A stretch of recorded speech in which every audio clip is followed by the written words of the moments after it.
বৈষম্য বিরোধী ছাত্র আন্দোলনে সাধারণ শিক্ষার্থীদের ওপর হামলা ও সন্ত্রাসী কর্মকাণ্ডের জন্য এরই মধ্যে নিষিদ্ধ হয়েছে ছাত্রলীগ।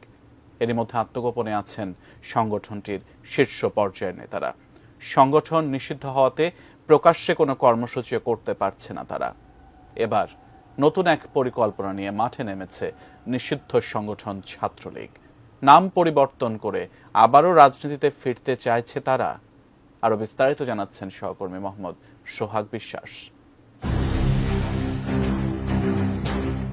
গত ১.৫ দশক ধরে ছাত্রলীগকে নানা রকম অপকর্মে ব্যবহার করেছে আওয়ামী লীগ। সবশেষ কোটা আন্দোলনও সহিংসতায় রূপ নেয় ছাত্রলীগের বেপরোয়া আচরণের কারণে।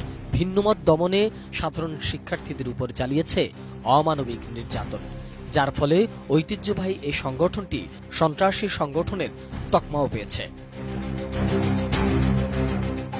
সন্ত্রাসী কর্মকাণ্ডের জন্য সাধারণ শিক্ষার্থীদের দাবির প্রেক্ষিতে এখন নিষিদ্ধ ছাত্রলীগ। নানা নামে নানা পরিচয়ে এই সংগঠনের নেতাকর্মীরা আবারও রাজনীতির মাঠে সক্রিয়, চেষ্টা করছে অস্থির করবার। এরই মধ্যে বাংলাদেশ মুক্তির ডাক ৭১ নামে নতুন এক রাজনৈতিক দলের আত্মপ্রকাশ ঘটেছে রোববার। মাঠের অলরাউন্ডার আমি, আর ঘরের allrounder Tylox. Tylox toilet cleaner, clean মানেই টাইলক্স। বঙ্গবন্ধু শেখ মুজিবুর রহমানের সম্মান সমুন্নত রাখা, স্বাধীনতা ও সংবিধান সুরক্ষিত রাখাই এই সংগঠনের মূল উদ্দেশ্য। গাজীপুর মহানগরের টঙ্গী এলাকার সাবেক ছাত্রলীগ নেতা আল রিয়াদ আদনান অন্তরের নেতৃত্বে এই সংগঠনের যাত্রা শুরু করেছে।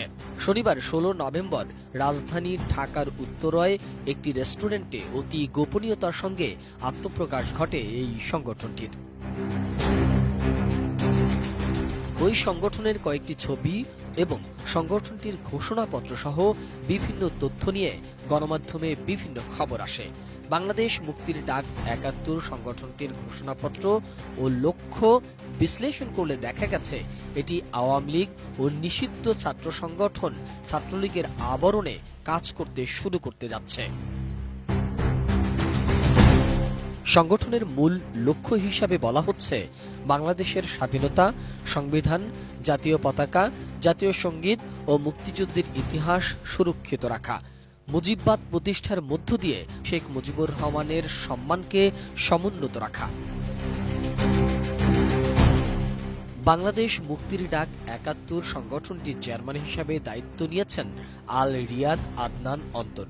আত্মপ্রকাশ অনুষ্ঠানে ঘোষণা অনুযায়ী সংগঠনটির মহাসচিব খলিলুল্লাহ গাজী এবং মুখপাত্র হিসাবে কাজ করবেন হুমায়ুন কবির জয়।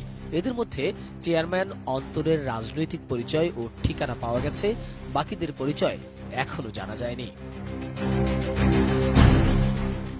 অন্তর টঙ্গী পূর্ব থানার এরশাদনগরে ১ নম্বর ব্লকের ফান্ডানি গল্লির বাবুল মিয়ার ছেলে। তিনি গাজীপুর মহানগর ছাত্রলীগের টঙ্গীর ৪৯ নম্বর ওয়ার্ডের সহসভাপতি ছিলেন। ২০১৮ সালে ইয়াবাসহ টঙ্গীর কলেজ গেট থেকে র্যাবের হাতে গ্রেপ্তার হন অন্তর। পরে র্যাব বাদী হয়ে টঙ্গী পশ্চিম থানায় একটি মামলা দায়ের করে। এরপর ছাত্রলীগ থেকে বহিষ্কার হন আল রিয়াদ আদনান অন্তর। এই সংগঠনের মধ্য দিয়ে নিষিদ্ধ ছাত্র সংগঠন ছাত্রলীগ নৈরাজ্য করতে আবারও মাথাচাড়া দিয়ে উঠতে পারে বলে ধারণা অনেকের। মোহাম্মদ সোহাগ বিশ্বাস, এটিএন নিউজ, ঢাকা।